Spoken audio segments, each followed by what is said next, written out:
For U.S. Air Force F-35 pilots prepare to fly. Engines roar to life on a frozen Alaskan runway, cutting through the morning silence. Their mission today is not combat, but precision. A mission that carries symbolism, diplomacy, and the eyes of the world. High above the Arctic Circle, a rare scene unfolds. American F-22 Raptors and F-35 Lightning IIs, the two most advanced fighter jets on Earth, take off side by side. Their destination, the edge of U.S. airspace. Their purpose, to escort the aircraft of Russian President Vladimir Putin as it departs Alaska, returning to Moscow. This is the kind of moment that blends politics, power, and protocol. An image that few could have imagined, the Russian leader's presidential aircraft flying under the watch of America's most elite fighters. After the conclusion of a key meeting with former U.S. President Donald Trump in Anchorage, Alaska, Putin began his journey home aboard his Ilyushin Il-96-300 Pu, known as the Flying Kremlin. It was his first visit to the United States in nearly a decade. Putin's arrival on August 15, 2025, marked a historic moment, a face-to-face discussion aimed at easing the ongoing war in Ukraine. The talks, held at Joint Base Elmendorf-Richardson, covered potential peace frameworks, regional tensions, and humanitarian issues. As both leaders walked the red carpet past an American Guard of Honor, the symbolism was unmistakable, diplomacy framed by military might. Overhead, a B-2 Spirit stealth bomber, escorted by 4 F-22 Raptors, performed a low flyover, a silent display of American air power. Putin arrived in Alaska aboard his Il-96-300 Pu, a long-range command aircraft developed by the Ilyushin Design Bureau in the late Soviet era. It's a four-engine, wide-body airliner, heavily modified with secure communications, advanced radar, and missile defense systems. The Pu stands for Punkt Upravlenia, meaning command point in Russian, a flying command center designed to keep the Russian president connected to his military and government even in the event of war. As the meeting concluded and the Russian delegation prepared to leave, U.S. officials authorized an escort protocol for Putin's aircraft, a diplomatic gesture and a measure of controlled airspace coordination. That's when the F-22s and F-35s were scrambled. Both aircraft represent the pinnacle of modern aviation, designed for stealth, speed, and survivability.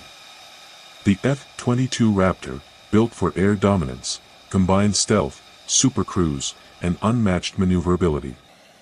Its radar signature is nearly invisible, and its integrated avionics allow pilots to detect and destroy threats long before being seen. Equipped with advanced sensors and precision weaponry, the F-22 is capable of striking targets both in the air and on the ground. It's not just a fighter, it's a message: total control of the skies. Alongside it flies the F-35 Lightning II, America's newest fifth-generation fighter. Designed for multi-role operations, the F-35 blends stealth and information warfare into a single platform. Its advanced sensor fusion allows pilots to gather, analyze, and share battlefield data faster than any opponent, giving U.S. forces an unmatched situational advantage. The F-35's cockpit technology, visibility, and targeting systems make it not just an aircraft, but a networked combat hub. From inside Putin's aircraft, footage released by Kremlin.ru shows the two U.S. fighter jets maintaining formation, one F-22 and one F-35 on either side of the Il-96. The image is striking, the world's most advanced stealth fighters accompanying the aircraft of a geopolitical rival. There are no words, no radio chatter, only the hum of engines and the quiet choreography of global air protocol. This was no show of aggression. It was a symbol of discipline and respect, a carefully executed gesture during one of the most sensitive diplomatic exchanges in years. As the Russian aircraft neared the edge of American airspace, the F-22s and F-35s maintained their escort pattern. Then, at the precise boundary over the Bering Strait, the U.S. fighters peeled away, banking sharply toward Alaska's coast. Putin's Flying Kremlin continued onward, crossing into international airspace, alone again, bound for Moscow. The moment was brief, but it carried weight. Two nations, often at odds, demonstrated that even amid rivalry, professionalism and control still prevail in the skies. Observers later described the Anchorage summit as constructive and mutually respectful. Though no formal agreements were announced, the meeting, and the escort that followed, marked a moment of restrained diplomacy, where military power met measured cooperation. In the cold skies over Alaska, America's F-22s and F-35s did not fire a shot, yet their presence spoke volumes.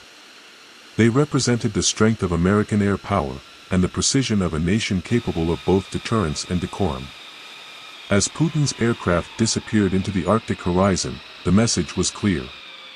Even in an era of tension and uncertainty, respect between powers can still be enforced, at 35,000 feet above the ice.